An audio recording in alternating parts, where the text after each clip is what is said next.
Hello everyone. हम लोगों ने पिछले वीडियो में अपना on the basis of enforceability kinds of contract समझ लिया था। अब लास्ट जो बेसिस बचा हुआ है on the basis of creation और उसके बाद on the basis of execution, आज ये करके हम पूरा पूरा चैप्टर खत्म कर देंगे। अब ये शुरू करने से पहले कुछ एक क्वेश्चन मैं आपसे पूछता हूँ कि जो जब आप सीसीटीवी एविडेंसेस या कुछ भी मतलब मोबाइल में जो आप वीडियो रिकॉर्ड करते हैं, ऐसा प्रूफ आप लेकर जाते हैं तो क्या वो कोर्ट में एक्सेप्टेबल होगा या नहीं? इसका पहले आप आंसर दे दीजिए। चलिए मैं बता देता हूँ। देखिए, चलिए दो एक्ट्स आप पढ़ लीजिए क्या ये। देखिए, अगर जिस डिवाइस में ओरिजिनली स्टोर्ड हुआ है, अगर हम एज इट इज वो डिवाइस को कोर्ट में पेश कर देते हैं तो फिर तो आपको कुछ भी जरूरत नहीं पड़ेगी थर्ड विटनेस की। खाली बस आप और आपका एविडेंस एनफ होगा। बट फॉर एग्जाम्पल, जैसे आप है ना सीसीटीवी में स्टोर करते हैं और फिर आप किस में करेंगे, फिर डीवीआर में जाएंगे, डीवीआर में स्टोर करेंगे। और अगर आप उस डीवीआर को किसी थर्ड पर्सन से सीडी बनवाकर या पेन ड्राइव में स्टोर करवाकर आप कोर्ट में पेश करते हैं तो उस केस में खाली आप और आपका एविडेंस इनफ नहीं होगा, उसमें उस पर्सन की गवाही इंपॉर्टेंट होगी जिसने ये आपको इस सीडी और या फिर पेन ड्राइव में ट्रांसफर करके आपको दिया हुआ है। तो ये देखिए, अभी इसमें क्या लिखा है, if the original device or a digital device in which the original device is originally stored is physically produced in the court with its owner's witness stepping into the witness box, no certificate under section 6 is necessary as the original document itself stand is produced in the court। मतलब इसमें अब आपको कोई certification की जरूरत नहीं होगी third party से। ठीक है।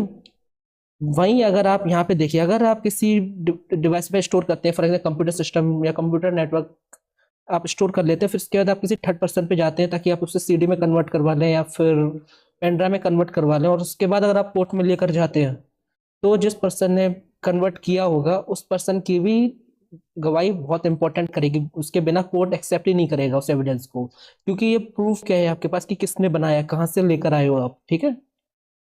तो चलिए अब अपना मुद्दे पर आ जाते हैं और श्रीगणेश कर देते हैं आज के टॉपिक का।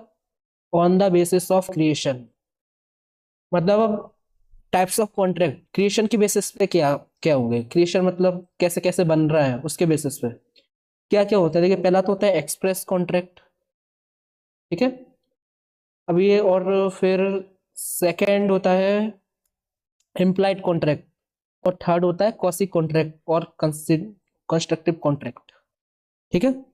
अब चलिए एक एक करके पहले ये समझ लेते हैं एक्सप्रेस कॉन्ट्रैक्ट क्या होता है। एग्जाम्पल से सुनिए।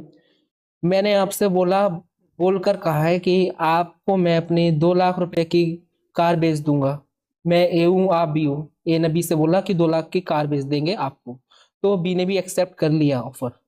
तो ये होगा एक्सप्रेस और एक्सप्रेस कॉन्ट्रैक्ट, मतलब इसमें आपने एक्सप्रेस किया हुआ है। अब चाहे एक्सप्रेस कैसे भी करें, लिखित में करें, लिख कर करें, बोल कर करें, कैसे भी करें, बट आपको या फिर तो बोलकर करना है जो कि मैंने आपसे बोलकर किया, या आप लिख कर रहे हैं, मीनिंग आपने फिजिकली से प्रोड्यूस किया है, आपने खुद आपने एंटर हुए उस कॉन्ट्रैक्ट में, ऑटोमेटिकली नहीं हुए, तो इससे कहेंगे एक्सप्रेस कॉन्ट्रैक्ट। ठीक है। तो देखिए इसकी डेफिनेशन क्या लिखी हुई है। When the offer and acceptance are made by words spoken or written it is an express contract. जब भी कोई ऑफर, जो मतलब जो ऑफर एक्सेप्टेंस, ये किसी भी कॉन्ट्रैक्ट के दो बहुत ही मेजर एलिमेंट्स है। जब ये ऑफर एक्सेप्टेंस वर्ड मीनिंग शब्दों को बोलकर या शब्दों को लिखकर की जाए तो उससे कहते हैं express contract.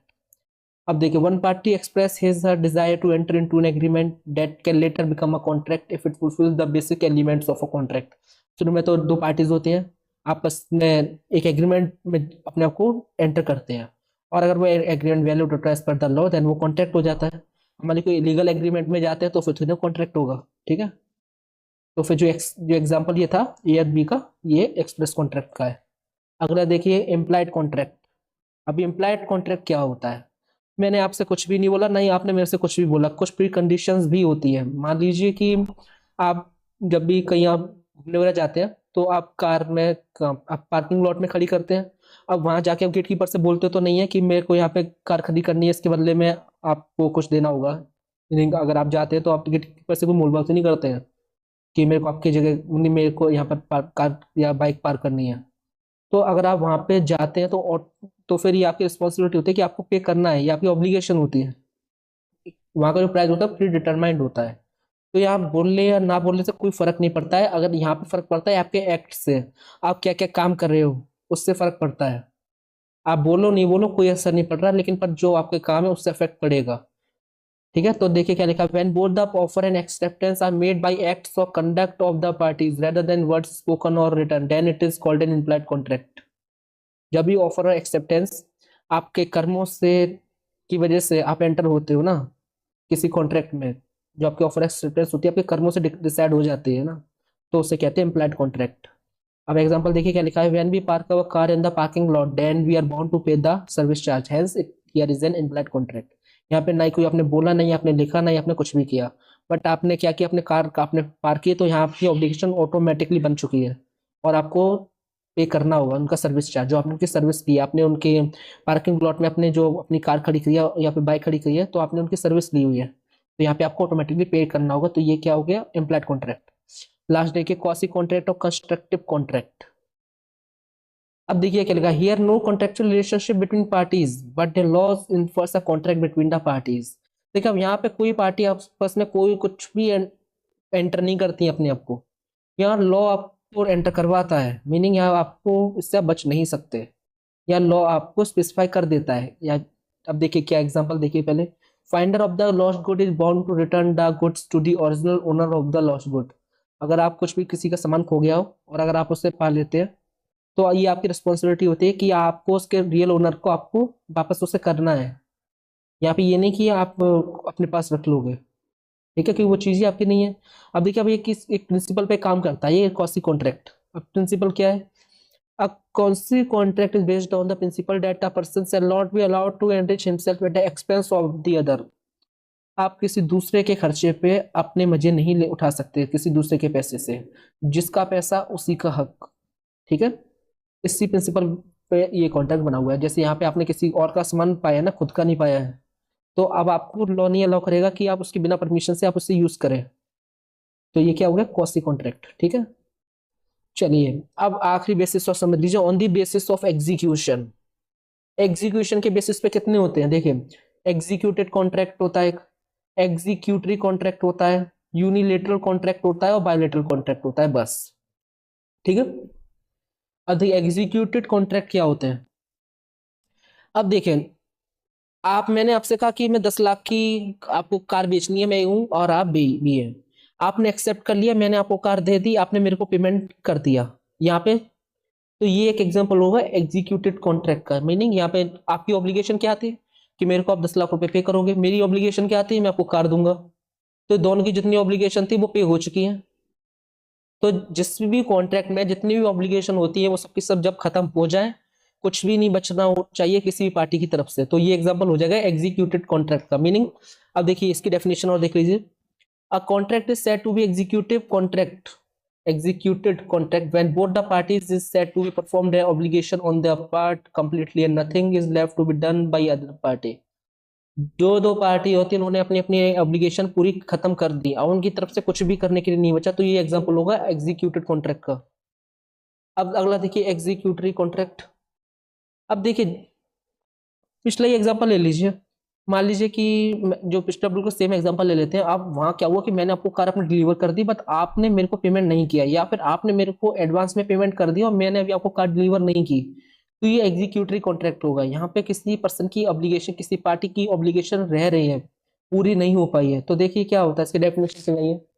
A contract is said to be executory when both the parties to a contract have still to perform the obligation। जब दोनों की, जो दोनों पार्टी में से कोई भी पार्टी है जिस जो अभी बचा हुआ है अपनी ऑब्लिगेशन को पूरी करने से, या फिर दोनों ही पार्टी, तो उसे क्या कहेंगे, एग्जीक्यूटरी कॉन्ट्रैक्ट। अब इसका एक एग्जांपल देखिए, A offer to B to sell his bike for ₹20,000। A ने बी से को ऑफर किया 20,000 में अपनी बाइक बेचने का, B accepted the offer, B ने एक्सेप्ट भी कर लिया। A delivered the bike but the price is not been paid. अब यहाँ क्या हुआ, ए ने बाइक भी डिलीवर कर दी बट अभी तक बी ने पेमेंट नहीं किया ए को, उसका जो 20,000 रुपये था। तो ये क्या हुआ, hence it is N executory contract. यहाँ पे अभी भी ऑब्लिगेशन बची है, तो ये क्या हुआ, एग्जीक्यूटरी कॉन्ट्रैक्ट। अगली देखिए यूनिलेटरल कॉन्ट्रैक्ट। ठीक है, अब इसमें देखिए क्या होता है, ये वन साइडेड कॉन्ट्रैक्ट होता है, एक तरफ का।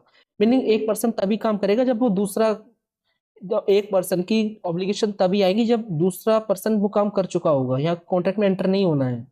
या पहले दूसरी पार्टी काम करेगी, अपनी ऑब्लिगेशन पूरी करेगी, उसके बाद आपकी ऑब्लिगेशन अराइज होगी, उससे पहले आपकी ऑब्लिगेशन अराइज नहीं होने वाली है। एक्चुअली एग्जांपल देख लेते हैं।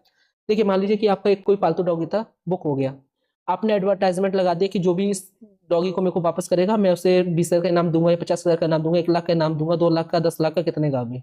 अब जब कोई दूसरा पर्सन आपको डॉग फाइंड करके वापस करेगा, आपकी ऑब्लिगेशन तब होगी जो रिवॉर्ड आपने डिक्लेयर किया था उसे पे करने का, उससे पहले आपकी कोई ऑब्लिगेशन नहीं होगी, क्योंकि आपको पता ही नहीं ना कि कौन पर्सन आपको देगा वापस, कोई कॉन्टैक्ट ही नहीं होगा तब तक तो ना। ठीक है, तो क्या हुआ इसकी, देखिए it is a one sided contract, ये सिंगल साइडेड कॉन्ट्रैक्ट है। यदि obligation of one party arises only when the other party has performed the contractual obligation on इस पार्ट, या एक पार्टी की ऑब्लिगेशन तभी अराइज होगी जब दूसरी पार्टी ने अपनी ऑब्लिगेशन जो उसकी थी उसने अपनी पूरी कर दी। तो ये क्या होगा, यूनिलेटरी कॉन्ट्रैक्ट। अगला देखिए बायलेटरल कॉन्ट्रैक्ट, ये लास्ट टाइप है। ठीक है, अब देखिए बायलेटरल कॉन्ट्रैक्ट क्या होता है। देखिए ज्यादा कॉन्ट्रैक्ट है ना बायलेटरल ही होते हैं, ज्यादातर कॉन्ट्रैक्ट बायलेटरल होते हैं। ठीक है ना, यूनिलेटरल कॉन्ट्रैक्ट बहुत कम होते हैं, लेकिन ज्यादातर बायलेटरल होते हैं, यानी यहाँ दोनों की ऑब्लिगेशन साथ साथ ही चलती है। एग्जाम्पल पहले समझते हैं क्या होता है। देखिए एक सेलर एक बायर है, ठीक है, मान लीजिए मैं सेलर हूँ, आप बायर हो। आप मैं आपको मान लीजिए 20,000 में गुड्स बेचूंगा, और आपको मेरे को 20,000 रुपये पे करने होंगे, तो ये क्या होगी, दोनों तरफ से ऑब्लिगेशन हो रही है ना। अब जो मैं हूँ वो किस ऑब्लिगेशन में हूँ, मुझे को आपको गुड्स जो आपने मांगा है वो मेरे को आपको बेचना है, और आपकी क्या ऑब्लिगेशन है कि आपको मेरे को उसका प्राइस पे करना है। ठीक है ना, तो ये क्या होगा, बायलेटरल कॉन्ट्रैक्ट हो गया। इसका एग्जाम अब चलिए अब इसकी एक डेफिनेशन देख लेते हैं। Where the obligation of promises is in a contract is outstanding on the part of both the parties, it is known as bilateral contracts. जब भी ऑब्लिगेशन दोनों पार्टी की तरफ से पूरी होना बाकी है तो उसे कहेंगे bilateral contract. Both the parties की ऑब्लिगेशन आउटस्टैंडिंग है, अभी दोनों में से किसी पार्टी ने पूरी नहीं की है, दोनों पार्टीज को भी पूरा करना है। ठीक है, अब देखिए क्या लिखा, most of the contracts are bilateral contract, ज्यादातर बायलैटरल कॉन्ट्रैक्ट्स ही होते हैं। It means when the contract is entered or form the obligation of the parties arises and become due. देखिए कोई एक पार्टी दूसरे एंटर होते हैं तो उसकी तरफ से ऑब्लिगेशन हो जाती है, पर उसके रिटर्न में तो दूसरी पार्टी की तरफ से होगा ना, और तो दोनों की दोनों पार्टीज की तरफ से ऑब्लिगेशंस होते हैं। तो इसी के साथ हमारे चैप्टर खत्म होता है। अब अगला चैप्टर शायद हमारा ऑफर एंड एक्सेप्टेंस है, वो हम कल से जब भी नेक्स्ट वीडियो आएगा उससे शुरू कर देंगे।